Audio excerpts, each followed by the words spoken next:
जी अस्सलाम वालेकुम दोस्तों। 6 अगस्त 1945 जब सुबह 8:15 पर एक अमेरिकन B-29 बॉम्बर जिसका नाम इनोला गे था हिरोशिमा पर लिटिल बॉय नाम का एटॉमिक बम गिराता है। सिर्फ 3 दिन बाद दोस्तों, 9 अगस्त को दूसरा बॉम्ब फैट मैन 11:02 पर नागासाकी पर गिराया गया।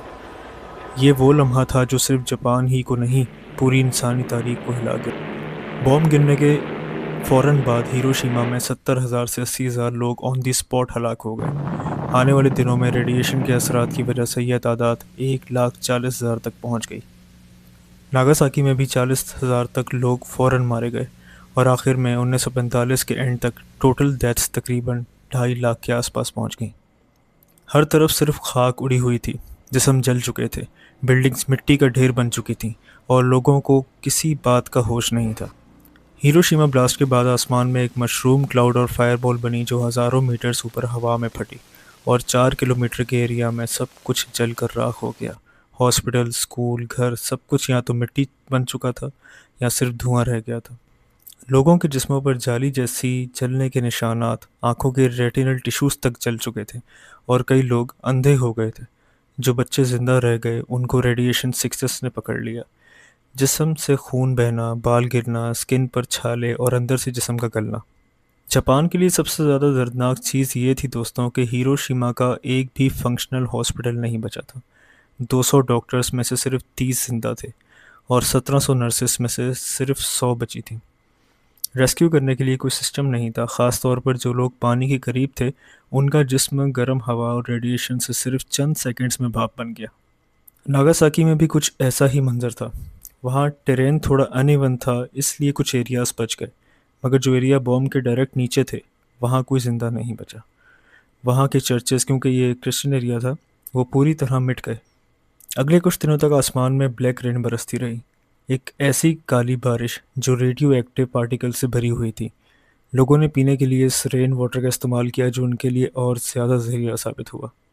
रेडिएशन पॉइजनिंग के सिम्टम्स कुछ घंटों में शुरू हो गए। जापान की गवर्नमेंट ने पहले सरेंडर करने से इनकार किया था, लेकिन इतने तबाहकुन हालात के बाद 15 अगस्त 1945 को एम्परर हिरोहितो ने रेडियो ब्रॉडकास्ट के जरिए अनकंडीशनल सरेंडर का ऐलान किया। ये जापान का पहला ब्रॉडकास्ट था जहां उनके एम्परर की आवाज़ आवाम तक पहुंची थी। एटॉमिक ब्लास्ट के चंद दिन बाद जापान की हालत बिल्कुल एक ब्रोकन नेशन जैसी थी। इंफ्रास्ट्रक्चर तबाह, इकोनॉमी ज़ीरो, आवाम में भूख और बीमारियां और लीडरशिप कंफ्यूज थी। हिरोशिमा और नागासाकी दोनों सिटीज़ में लोग रेडिएशन पॉइजनिंग से मर रहे थे और कई लोग समझ भी नहीं पा रहे थे कि ये उनके साथ हो क्या रहा है। हॉस्पिटल नहीं थे, डॉक्टर्स नहीं थे, दवाइयाँ नहीं मिल रही थीं। लेकिन इसी तबाही के बीच एक नया सफ़र शुरू हुआ। दोस्तों, फिर दिन आता है 2 सितंबर 1945। जापान ने फॉर्मल सरेंडर कर दिया और इसी दिन से अलाइड ऑक्यूपेशन शुरू हो गई, जिसका लीडरशिप जनरल डॉगलस मैकआर्थर के पास था। अमेरिका ने जापान को मिलिट्री कंट्रोल में लिया, लेकिन एक नया सिस्टम बनाने का भी काम शुरू हुआ। मैकआर्थर ने पहले तो बेसिक नीड्स पर काम किया। हिरोशिमा और नागासाकी में मेडिकल कैंप्स लगाए गए, फूड सप्लाईज और क्लीन वाटर जापान के रिमोट एरियाज तक पहुंचाई गई। अक्टूबर से दिसंबर के दरमियान में जापान के पॉलिटिकल सिस्टम को रिफॉर्म करने का काम शुरू हुआ। एम्परर हिरोहितो ने पहली बार पब्लिकली कहा कि he is not a God, बल्कि सिर्फ एक सिंबल है नेशन का। अमेरिका ने जापान के मिलिट्री को डिसबैंड कर दिया और डेमोक्रेसी पर शिफ्ट करना स्टार्ट किया।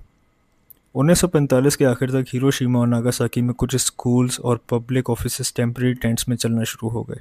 जख्मी लोगों के लिए प्रोस्थेटिक्स और लॉन्ग टर्म केयर सेंटर्स बनाए गए। लोग अपनी मर्जी से वापस शहरों में आने लगे, जहाँ से रेडियो एक्टिव मिट्टी, जले हुए मकान और लोगों में अपने प्यारों को खो देने का गम था। मगर उनका और उनके पूरे मुल्क का जज्बा कमज़ोर नहीं हुआ। जनवरी 1946 जनरल मैकआर्थर ने लैंड रिफॉर्म पॉलिसी लॉन्च की, जिसमें बड़े लैंडलॉर्ड्स की ज़मीनें गरीब फार्मर्स को दी गईं।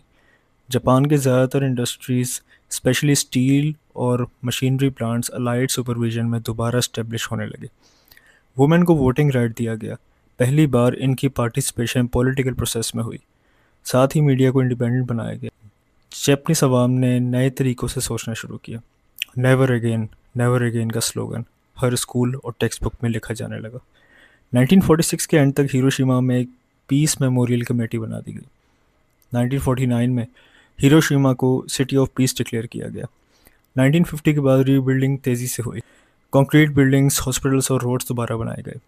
नागासाकी में यूराकामी कैथेड्रल जिसे ब्लास्ट ने उड़ा दिया था उसे 1959 में दोबारा रीबिल्ड किया गया। रिजल्ट दोस्तों, सिर्फ 20 साल के बाद 1960s में जापान एक इकोनॉमिक सुपर पावर के रूप में उभर आया।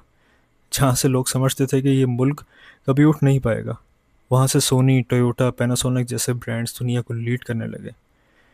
यही असली जापान की कहानी, एक मुल्क जिसने ये साबित किया कि जज्बा और डिसिप्लिन से तबाही को भी जीता जा सकता है। उम्मीद करता हूँ यार वीडियो अच्छी लगी होगी। अच्छी लगी तो कमेंट करना, वीडियो को लाइक और चैनल को ज़रूर सब्सक्राइब कर देना। मिलते हैं इंशाल्लाह फिर किसी और टॉपिक के साथ किसी और वीडियो में। तब तक के लिए रब राखा।